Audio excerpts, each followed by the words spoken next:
ಇನ್ನು ಕಳೆದ ತಿಂಗಳು ಬೆಂಗಳೂರಿನ ರಾಮೇಶ್ವರಂ ಕೆಫೆಯಲ್ಲಿ ನಡೆದಿದ್ದ ಬಾಂಬ್ ಬ್ಲಾಸ್ಟ್ ಪ್ರಕರಣಕ್ಕೆ ಸಂಬಂಧಪಟ್ಟಂತೆ ಮೇಜರ್ ಅಪ್ಡೇಟ್ ಆಗಿತ್ತು. ಅಂದ್ರೆ ಆ ಬಾಂಬರ್ ಸಿಕ್ಕಿದ್ದ, ಈಗ ತನಿಖೆ ಕೂಡ ನಡೀತಾ ಇದೆ.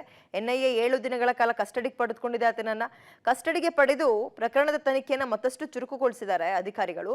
ಕೆಫೆ ಕೇಡಿಗಳಿಗೆ ಹಣ ಎಲ್ಲಿಂದ ಬರ್ತಾ ಇತ್ತು ಅನ್ನೋದ್ರ ಬಗ್ಗೆ ಜಾಡು ಹಿಡಿದಿದ್ದಾರೆ. ತನಿಖೆ ವೇಳೆ ಮತ್ತೊಂದು ಆಘಾತಕಾರಿ ಅಂಶ ಬಯಲಾಗಿದೆಯಂತೆ. ಏನಪ್ಪಾ ಅಂದ್ರೆ, ಇವರು ಬರೀ ರಾಮೇಶ್ವರಂ ಕೆಫೆಯಲ್ಲಿ ಮಾತ್ರ ಬಾಂಬ್ ಬ್ಲಾಸ್ಟ್ ಮಾಡೋ ಉದ್ದೇಶ ಇರಲಿಲ್ವಂತೆ. ಸರಣಿ ಬಾಂಬ್ ಬ್ಲಾಸ್ಟ್ ಮಾಡಬೇಕು ಅಂದ್ರೆ ಒಂದಾದ ನಂತರ ಒಂದು ಎಲ್ಲೆಲ್ಲಿ ಅಂತ ಜಾಗ ಹೇಳಿಲ್ಲ.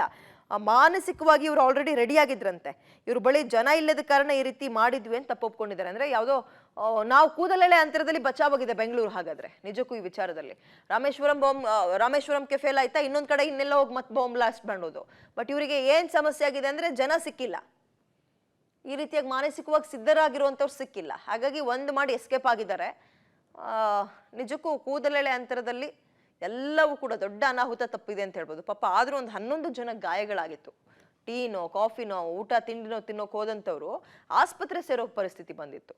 ಓಕೆ, ಇದೀಗ ಎನ್ಐಎ ತನಿಖೆಯಲ್ಲಿ ಆಘಾತಕಾರಿ ಅಂಶ ಬಯಲಿಗೆ ಬಂದಿದೆ. ಏನಪ್ಪಾ ಅಂತ ಹೇಳಿದ್ರೆ, ಮಾಸ್ಟರ್ ಮೈಂಡ್ ಮತ್ತು ಬಾಂಬರ್ ಮುಸಾವಿರ್ ಹಾಗೆ ಅಬ್ದುಲ್ ಮತೀನ್ ಇಬ್ಬರನ್ನು ಕೂಡ 7 ದಿನಗಳ ಕಾಲ ಇದೀಗ ಕಸ್ಟಡಿಗೆ ತಗೊಂಡಿದ್ದಾರೆ. ಇವ್ರ ಹತ್ರ ಒಂದೊಂದೇ ವಿಚಾರವನ್ನ ಬಾಯ್ ಬಿಡಿಸ್ತಾ ಇದ್ದಾರೆ. ನಿಮ್ಮ ಉದ್ದೇಶ ಏನಾಗಿತ್ತು, ಸರಿ ನಿಮಗೆ ಫಂಡಿಂಗ್ ಎಲ್ಲಿಂದ ಬರ್ತಿತ್ತು, ಅಥವಾ ಫೀಡ್ ಮಾಡ್ತಾ ಇದ್ದವ್ರು ಯಾರು, ನಮ್ಮ ರಾಜ್ಯದವರ, ನಮ್ಮ ದೇಶದವರ, ಅಥವಾ ಬೇರೆ ದೇಶದಿಂದ ಬರ್ತಾ ಇತ್ತಾ, ಇದೊಂದು ಅಂಶ. ಮತ್ತೊಂದು, ನಿಮ್ಮ ಪ್ಲಾನ್ ಏನಾಗಿತ್ತು ಅಂತ ನೋಡಿದಾಗ ಬರೀ ರಾಮೇಶ್ವರಂ ಕೆಫೆಯಲ್ಲಿ ಮಾತ್ರ ಬ್ಲಾಸ್ಟ್ ಮಾಡೋಕೆ ಇವ್ರು ಸಂಚು ರೂಪಿಸಿರ್ಲಿಲ್ಲ. ಹೀಗೆ 10 ಹಲವು ಜಾಗಗಳನ್ನ ಲಿಸ್ಟ್ ಮಾಡಿ ರೆಡಿ ಇಟ್ಕೊಂಡಿದ್ರಂತೆ. ಇದಾದ ತಕ್ಷಣ ಇಲ್ಲಿ, ಇಲ್ಲಾದ ತಕ್ಷಣ ಇಲ್ಲಿ, ಈ ರೀತಿಯಾಗಿ ಬ್ಲಾಸ್ಟ್ ಮಾಡಿಬಿಡ್ಬೇಕು, ಜನರನ್ನ ಒಂದ್ ರೀತಿ ಆತಂಕದಲ್ಲೇ ಓಡಾಡೋ ಹಾಗೆ ಮಾಡಿಬಿಡ್ಬೇಕು ಅನ್ನೋ ಪ್ಲಾನ್ ನಲ್ಲಿ ಇದ್ರಂತೆ.